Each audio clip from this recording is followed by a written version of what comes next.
खिलाड़ियों को बल्ले में कौन मारता है? हाँ थोड़ा सा, क्योंकि अब इसका ये है ना कि वो कितने पैशनेट थे। हीट ऑफ द मोमेंट इंसान से गलतियां होती हैं, मे बी उसको रियलाइज होगा कि ज्यादा कर दे, लेकिन राशिद खान का एक कैरेक्टर ऐसा है कि जो बहुत हमेशा मैच में इन्वॉल्व रहता है और उसी की वजह से ये टीम आज सेमीफाइनल में है। ये कैरेक्टर कहीं ना कहीं आपके लड़कों को जगाए रखता है। कैरेक्टर है, बड़ा सेफ मोहतात खेलते हुए इन्होंने बहुत ज्यादा मजम्मत भी नहीं की और बहुत ज्यादा डिफेंड भी नहीं किया। पॉलिटिकल एज प्लेयर ये चीजें आप जितना खेलते हो। ठीक है, मैं ले लिया आपका पॉइंट, वेल टेकन। मैं आता हूं आरआरके की तरफ। जी अफगान रईस खान साहब, क्या लग रहा है आपको, ये अफगानिस्तान के इमोशंस ओवरफ्लो हो रहे हैं एज अ क्रिकेटर, ये ग्राउंड के स्टेटस को, गेम के स्टैचर को सूट करता है?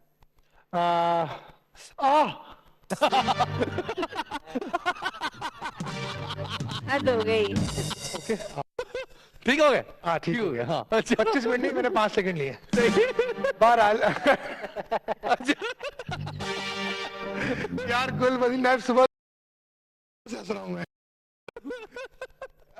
बहरहाल जो आपने बात की कि ये, मुझे पर्सनली मैं इस चीज के इख्तिलाफ पे जाऊंगा, क्योंकि उसकी रीजन ये कि क्रिकेट जो है ना गेम जेंटलमैन स्पोर्ट्स है, और जो कि इन चीजों में ऐसे रिएक्शंस का आना ठीक नहीं है। और राशिद खान से एक्सपेक्ट करना, क्योंकि एक वो बहुत बड़ा नाम है, ठीक है आप कैप्टन हैं, आप बेसिकली आपका एग्रेशन भी है, आप टीम को लिफ्ट भी करना चाहते हैं, बट एज ए स्पोर्ट्समैन कहीं ना कहीं आपको कंट्रोल रखना चाहिए अपने इमोशंस पे। ऐसे इमोशंस पे आप जीत जाएं, आप जीतने के बाद सेलिब्रेट करें विक्ट्री को, जैसे भी करें, वो एक अलग पार्ट है, बट ड्यूरिंग द गेम लोग आपके फैंस होते हैं, आपको रोल मॉडल मानते हैं, तो वहां कहीं ना कहीं ऐसा करना, ये चीज मैं नहीं समझता कि ठीक है। आप बेंचमार्क सेट कर रहे हैं। यस, स्टैंडर्ड्स होते हैं, बिल्कुल सही है।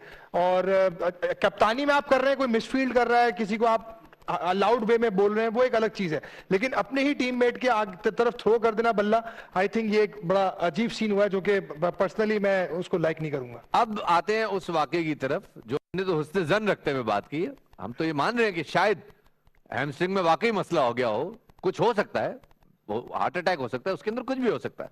मुझे बताइएगा कि ये एक्ट क्रिकेट रूल्स की वायलेशन है या क्रिकेट के डेकोरम की वायलेशन है? क्योंकि एक आर्गुमेंट ये आ रहा है कि रूल तो कोई नहीं टूटा।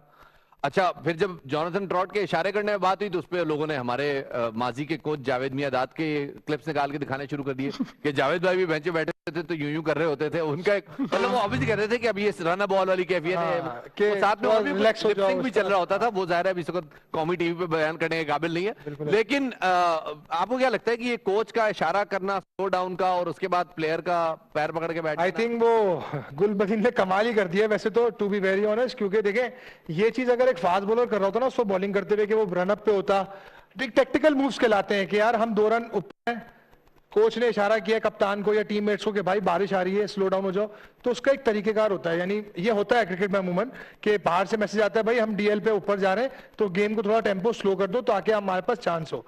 लेकिन वो अचानक सडनली जो उनका एक स्लिप पे खड़े खड़े हैमस्ट्रिंग पुल कर लेना, आई थिंक ये एक कहीं ना कहीं आप देखिएगा मैदे में हमने मरोड़ पड़ते देखे, पहली बार हैमस्ट्रिंग में मरोड़ पड़ा। फास्ट बॉलर करे ना कि अगर भागता हुआ आ रहा है और भागते हुए आते हुए उसने अगर अपनी कोई क्रैम्प पकड़ लिया कुछ बड़ी, तो वो कहीं ना कहीं एक्टिंग नहीं लगती या कहीं ना कहीं ऐसी कोई सिनेरियो नहीं बनता, वो लगता है कि नहीं यार जेन्युइन कोई रीजन हुआ है, क्योंकि बारिश भी हो रही है, वेट कंडीशन है, तो वो तरीकेकार अलग होते हैं। लेकिन उनका लग रहा है कि दिमाग उस वक्त से भी चल रहा था कि इतना पर गिर जाओ, वो इस इशारे को समझे कि भाई गिर जाओ। तो आई थिंक वो थोड़ा सा एक अजीब सा मूव था जिसपे कमेंटेटर्स ने काफी कहा कि यार ये चीज ठीक नहीं है गेम के हिसाब से, क्योंकि ये गेम एक बड़ा फेयर गेम होता है, स्पिरिट ऑफ द गेम के खिलाफ है वो चीज।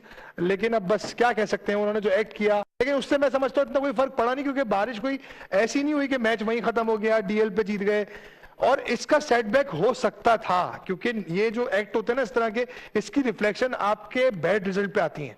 तो आई थिंक वो, लेकिन किस्मत अच्छी थी अफगानिस्तान की कि वो जीत गए। लकीली जो एक नवीन के ओवर में जो नवीन ने अपना ओवर किया है जिसमें 2 विकेट लिए और मैच जिताया अफगानिस्तान को, आखिरी ओवर वो जो एक तस्कीन का आउट हुआ था वो बहुत ही कोई मतलब नॉर्मल सा बॉल था, और इतना अनलकी वो आउट हुए कि इनसाइड एज हुआ, इतनी दूर का बॉल और बोल्ड हो गए।